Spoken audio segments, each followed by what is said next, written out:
Good morning and welcome back to Unraveled Game Thoughts. It's been a Thanksgiving holiday, a good one, but I've not been able to record anything due to family events, things of that nature. So today I wanted to touch base on a few things. One, I have updated my metric. I did some adjustments to my calculation, how I figure out the game metric. I went back through all the solo games that I had played thus far and tried to rethink them very equally.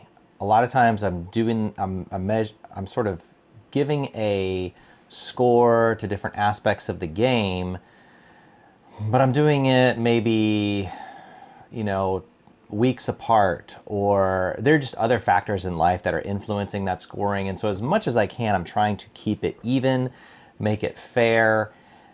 I probably will still need to go back and tweak it some more, but one of the factors that really I felt surfaced in the last couple of weeks thinking through this was the setup time. I wasn't really waiting that much at all. And so I decided to reweight that. And the other thing I was going to talk about today is Board Game Arena.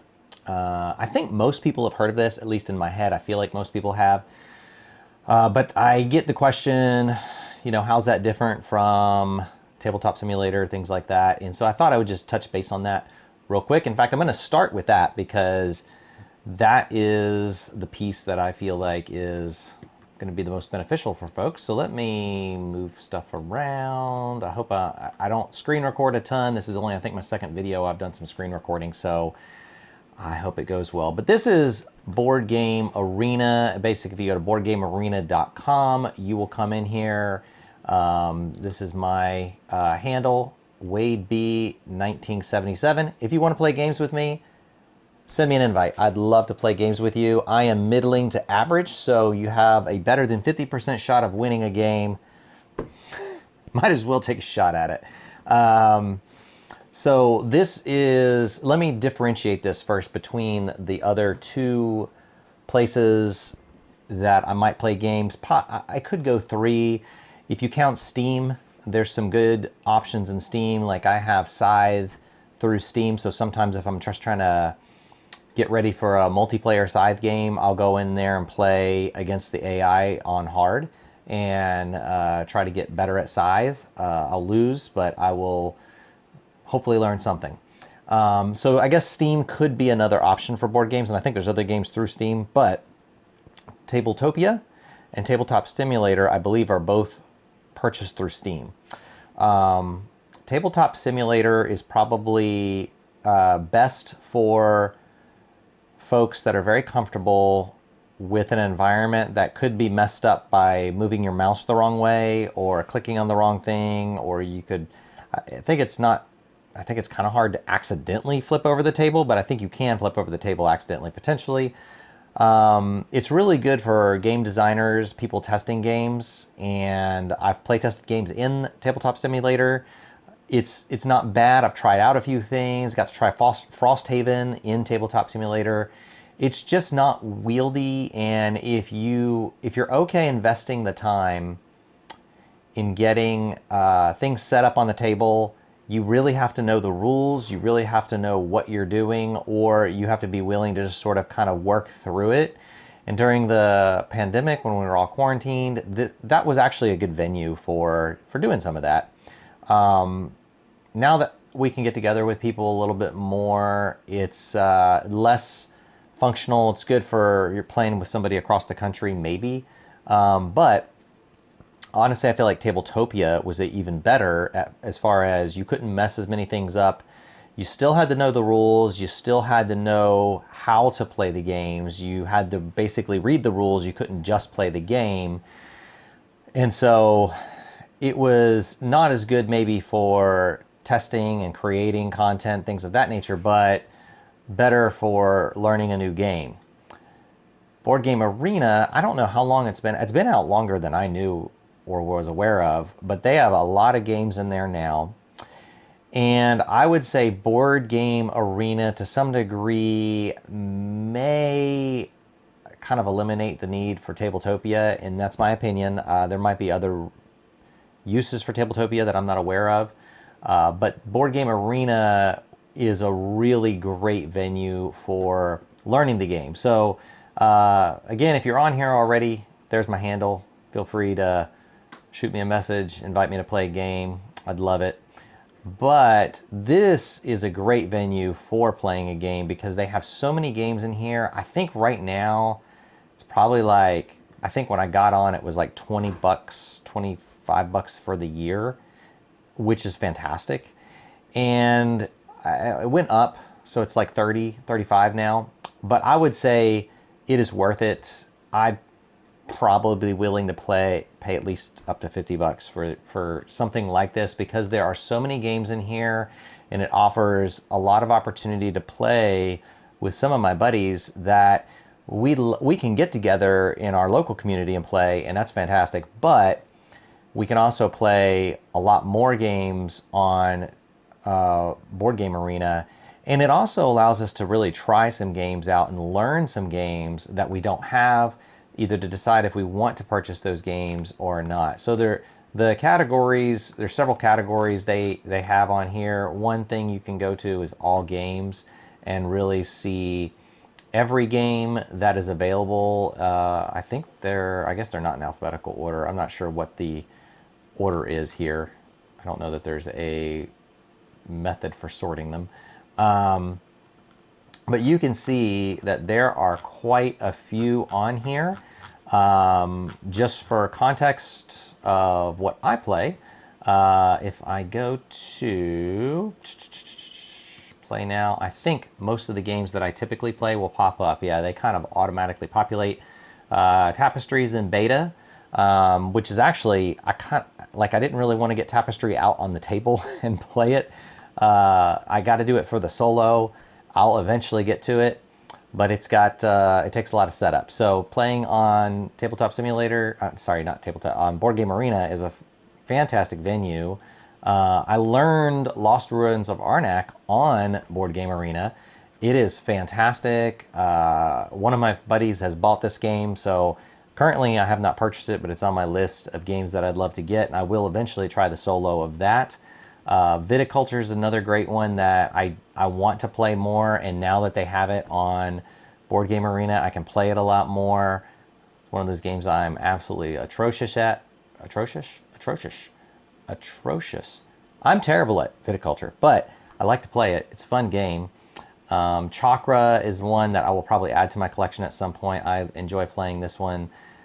Some other ones that I've learned recently, it's Tzolk'in the Mayan Calendar. I was always hesitant to buy this game. I've seen it places. I've been curious. I really like Teotihuacan down here. I've played that a ton. I own that one, but didn't want to pull the plug on this until I played it on Board Game Arena. I love this game. I now own the game. It's up in other. You can see. You can probably see some of my collection there on that side, but I have another shelf like that on the behind the camera here that you can't see, and I've got Tzolk'in up there. New Frontiers is kind of like the newer, better made version of Puerto Rico. I'll be hopefully adding that to my collection this holiday season. That's really fun to play. Clans is another one that takes a lot of setup. I love the game. I will easily set it up with other players. It is fantastic to play on Board Game Arena. And I'm trying Go Nuts for Donuts now. I'm in the middle of my first game. I just tried Railways of the World, lost horribly. If you've played this game, then you might know how bad 17 points is. That's how many points I scored in the first game. I'm assuming that's pretty low because the winner scored over 100. But I'm playing my second game of it now, and it's in beta. I'm still learning how to play that game, but it is a lot of fun. Carnegie's another one that I learned how to play on here. I haven't played it in a while. Still have mixed feelings about it, but it was enjoyable, and I probably played like 5 or 6 games of that on here. And there were several, Yokohama, Targi. These are some that I just learned how to play on Board Game Arena and are super fun games. But this is just a great venue. Probably the easiest way if you are you're just wanting to get something played, or maybe you have a work day that allows you to take turns now and then, but you can't just be sitting at a table playing a full-out game. I have probably, let's see how many games I have going right now. 1, 2, 3, 4, 5, 6, 7, 8. I got 8 games going right now. That sounds like a lot, but it's really pretty manageable. All these games are turn-based. Some of them are even fast turn-based. And most of the time I can get on and just take a turn. I don't spend a lot of time thinking about my turn. I will actually spend probably more time on Board Game Arena thinking about my turn than I would if I was playing with friends, simply because if I'm with a group of 5, 6 players, I don't like taking a lot of time to take my turn. I can get analysis paralysis, but if I notice that that's what's happening, I'm just going to take a turn. I'm just going to do something to get the game going, especially if it's a game I'm learning or don't know very well. I'd rather just try something out and see how it works so I'm not holding others up. But this is a fantastic venue for learning a lot of these. But there you go. That's Board Game Arena. Again, send me an invite if you want to play a game. I wouldn't say I really meet people on here. I play with my friends and my buddies. Sometimes we'll get on Discord and talk over chat while we're playing a game. But usually we're just playing silently at the tables. And so I don't know who I'm playing with because everybody's kind of got their handle. And my handle is my name, but not a lot of people use their name as a handle. So that's kind of odd, but I feel like I just kind of keep the same handle here, and in other places makes it hopefully a little easier for folks to find me if they're trying to find me. But that's Board Game Arena, and now let's go to the metric. Let's see, 12 minutes in. I try to keep these short, but we'll see. I did take note of how much change occurred when I adjusted the metric here, but let me tell you about some of the things that caused me to adjust the metric. One was setup. As I've said already, just setting up the game. Getting Scythe to the table to play the solo version and honestly, I might try to do it on Steam and do it that way as a way of measuring, but getting it to the table and setting it up, the physical board game, is a little bit of a bear, if I'm honest. And to me, Scythe is one of those games that really is just better in multiplayer, and that's a piece of what I felt really made a difference. And so the first thing I started with is going back and looking at my setup, takedown, reset metric, my challenge metric, and my experience metric, and really thinking through a little bit more, what does a 1, a 2, a 3, a 4, and a 5 entail? So most of the changes I made here were pretty, they weren't gargantuan. They were just kind of trying to smooth out the rough edges a little bit. A 3 I tended to look at as more just an average and acceptable setup that aligns well with the gameplay. So when it comes to that, when you get into 4 and 5s, you're looking at games that are just exceptionally easy to set up for the gameplay they offer.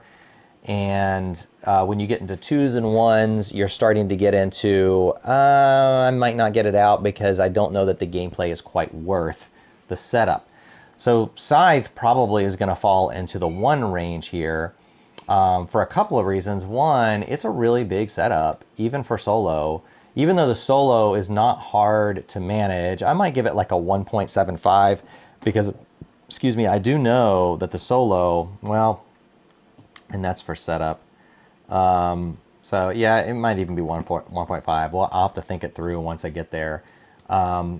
The challenge, I tried to really focus the challenge on what is, hey Wasabi, the brain burning sort of challenge that is going into the game, trying to differentiate that from experience as much as I can, where the experience has more to do with the artwork, the tokens, the theme of the game, how different elements of the game weave together, how it feels overall.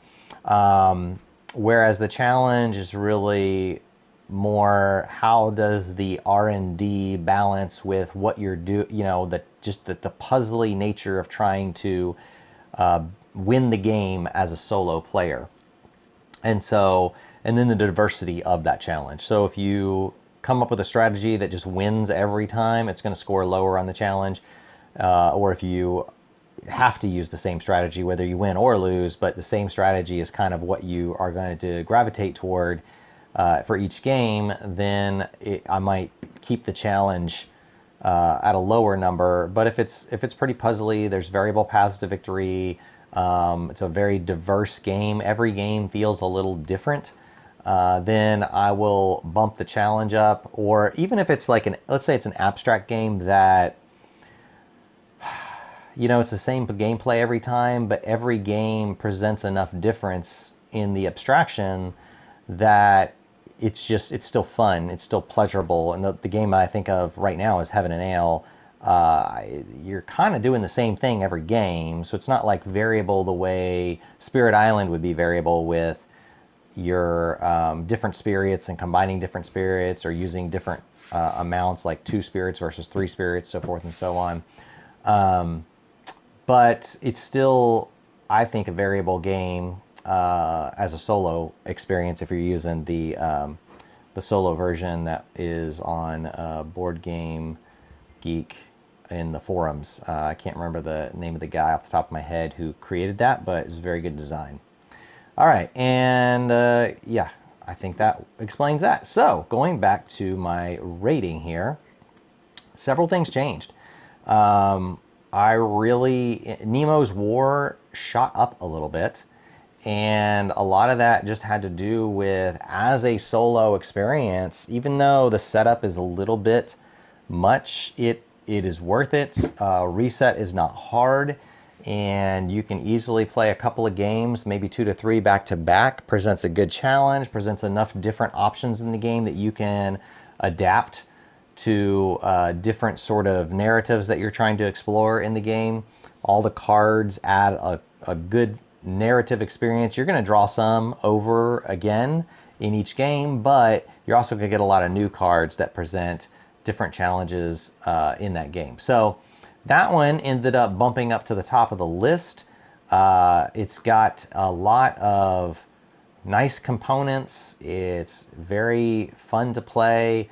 The board is well designed. There's just a lot of good to say about Nemo's War. I've been thinking about getting it out again and playing it again. So that one's pretty high. Masters of the Night dropped, I guess, a little bit.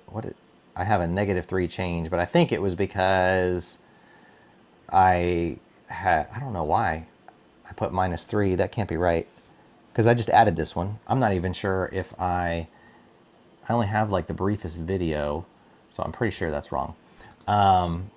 So this one's a good one, and the more I think about it, the more I think I'd like to play this one again. I demoed this at BGG Con in Dallas, and it was a really fun game, and the different vampire abilities certainly made it challenging, and provided a unique puzzle each time to try to overcome the game and win the game with the vampires. Spirit Island, very good. Let me think, what else changed a lot? Red Rising dropped a little bit. Basically, it kind of averaged out. I think I had it rated too high before, and setup is fine. The challenge is okay. I'd say the challenge was good, maybe an above average. I might rethink this and lower that slightly. The experience is pretty fun. It's pretty colorful, well designed game. If you know the story, the books that they come from, it's not bad. What others changed a lot? Call to Adventure went down a bit. This one really for me just came down to I enjoy it. I like it. The challenge is really, there's a lot more luck in it than I really like. I wish the game could be played without quite as much luck.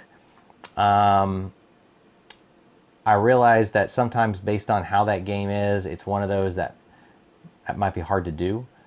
But that's, again, that's why that, sometimes I just want to, I got to be in the right mood kind of to get that one out. What's another one that changed a lot? The Gallerist changed a bit. I actually think the Gallerist went down. I didn't put a negative here, but I'm pretty sure that went down from where I had it before. And it's just, it's got some arduous setup.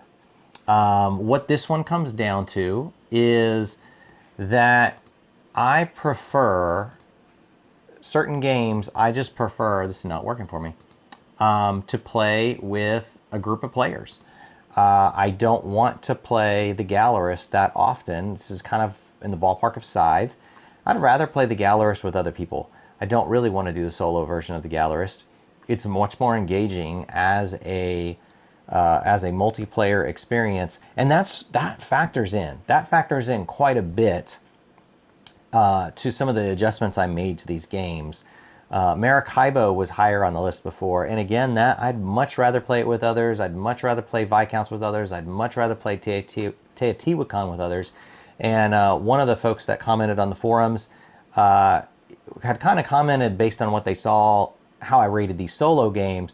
But I would definitely argue that some of these games are much, much higher for me overall as games than they are on my solo list. So a really good example would be the Maracaibo. Maracaibo is it's in my top 10 games. Maracaibo is easily in my top 10 games. I love Alexander Pfister's design with that game. I enjoy the solo. It's not bad. I would much rather play it with others. And so that factors in. I think if you look at my ratings, one thing to consider, or maybe even a question to post in the comments here, is if you are someone who's in an environment where your only option is to play solo, and you're looking for a game that is a fun experience from a solo perspective, and you're just not going to get to play that game with other people, then that would probably impact this slightly. Now, the way I've done it, I think this is still kind of maybe the order I'd recommend them in to some degree, but that would influence certain games that I might push as a solo that I wouldn't otherwise on my own have as high. So Maracaibo might fall into that realm, and the reason is because it's got a narrative. It's not a legacy game, but it's got a narrative in the game that as a solo experience I think can push it up. The reason I have it where I have it at number 12, I think, here, even though it's on 13, but there's a space, so I still don't put it any higher than this, because for me, I just rather would play with other people. However, if my situation was such that I just have to get games and try to find good games that I enjoy playing solo, Maracaibo would be higher up this list if I had to factor that in. I'm not going to add a category here for what do I call it? Solo only differential. I'm not sure how I would factor that in, but basically, if all I could do was play solo, which games would I consider differently in that venue? There are some that I might adjust around a little bit and see how that factors. The other big addition I made, and I don't know if this is it might be too small to see. That's my equation for how I get the overall number. But basically, I had weighted, prior to this, I had weighted either challenge or experience. I think it was the experience. I weighted slightly heavier than the challenge. And then I didn't have any extra weight on the setup. I have changed that to where now I give, my multiplier for the setup is 1.2. My multiplier for challenge and experience is 1.4. So I'm weighting the challenge and experience the same, and then weighting setup a little bit. And so that, I feel like, adds a little bit more nuance. And I just realized that not weighting the setup at all was just not fair, because there are just simply games that I won't I will rarely consider taking off the shelf simply because of how challenging they are to set up. Dinosaur Island, I mean, it's down here. If it was easier to set up, I probably would give it a little bit higher rating on the setup reset, but it's really, it's a little bit of a beast to get out of the box and set up. So Everdell's not on here yet. I haven't done one, but that's another one, man. That's probably going to be like a 1. I'd just rather play Everdell with other people, and it takes a while to set up, get everything going. So, so there you go. That is some of the nuts and bolts of Board Game Arena, some of the nuts and bolts of my solo comparison chart. This is probably a longer video than anybody wants to hear me talk, but I'll post it anyway. And if you have comments, I'd love to hear your comments. What do you think? There are several games I'm looking forward to soloing, and there's also, I'm hoping to start a series here of strategy for games that I probably mentioned in a video a while back, but I haven't gotten to it. Right now, my current plan is to do Teotihuacan strategy first, to get that down on the table. Not necessarily to do a playthrough strategy, but just to have the board out and point out some strategic elements to the game. I'll look on forums and kind of see some strategy. I don't want to give away spoilers per se, but at least sort of some options for thinking through when you're playing a game that might give you a little bit of an edge. If you're above average or you're a very advanced gamer, I can almost guarantee you that none of my strategy is going to be helpful for you, because I'm just not that good. But tend to be decently good, or decently, maybe slightly above average for at least on the side of just, I see a game, I learn a game, it's like, okay, I can see how some different elements fit together here and can help, and can give at least a little bit of an edge if it's your first time playing a game, or if you're kind of stuck and not able to quite get anything beyond the lower rankings, or just a few, you're getting a lot less points than you really want to get a game. I can probably give some strategy that's helpful for that. So my hope is to go through different games that I own and provide some of that. And there's a few of them that, like, I need to look at and think, man, I don't even know what, I have a general idea of what my strategy is, but some of them are pretty tough to kind of figure out how would I describe my strategy for certain games. But I hope to get that. Solos, what solos am I trying to get in the next bit of time? Let me see what is coming soon. So I just got the upstairs downstairs expansion to Obsession. I thought I had soloed Obsession on here. I did not. So that's actually very exciting, because Obsession it's in my top 5 games right now. It is a fantastic game. Adding the upstairs downstairs expansion, I got to play it twice this past weekend. Whoa, so much fun. I think the only thing that Becky and I are going to end up doing is we're taking out, actually I did it yesterday. I took out any cards that were attack cards, and I think I only took out 2. There were only 2 attack cards, and then there's one tile that is the gossip tile, where you can put a worker down and gossip and steal somebody else's what do you call it, prestige. And we don't like gotcha games, so we tend to avoid that. There's every once in a while, there's a few games that we might play that are a little bit gotcha, but we really like more friendly games. And while Obsession, I don't know if I describe it as a friendly game per se, but just taking out those few things, and there's not many of them, that are kind of a gotcha, taking stuff away from the other players, is I think going to make the game better for us. And since it's so few components that we're taking out, I think it'll be great. But the upstairs downstairs expansion with the solo, I'm excited to see how that looks, because that is a super fun game. Last time I played the solo, I remember it being I felt like it was kind of easy, but I need to play it again, because I probably got some rules wrong the first time around. So we'll see. So that's one. What's on the wall here that I still have? Anachrony I haven't soloed, so I kind of need to try that. It's not on this list. Rococo, I thought I had done, but it is not on this list either. So that's another one that's, I think, pretty fun. I would love to see the solo of that soon. Tzolk'in doesn't have a solo. Viticulture probably falls in the ranks of, say, Scythe. I'm not really excited about soloing that. And the same with Tapestry, Everdell. I need to do the solo for those. Castles of Mad King Ludwig. That one will be a fun one to solo. Probably get Terraforming Mars to the table, solo that. I think that'll be fun. I think that's most of it. And if I get the expansion for Orleans, I will solo that. And then I haven't done the Marvel Champions solo. So there's several there that are good options for the solo. And then I think whenever Stroganoff arrives, I plan to solo that. Now, Paul Grogan did a solo of Stroganoff on his channel on Gaming Rules, and it's very good. And so, but I think he had a like a prototype. It wasn't. It was most. It was. It looks like the full game for the most part. So I'm hoping to do a solo with just with the final game, final copy of the game.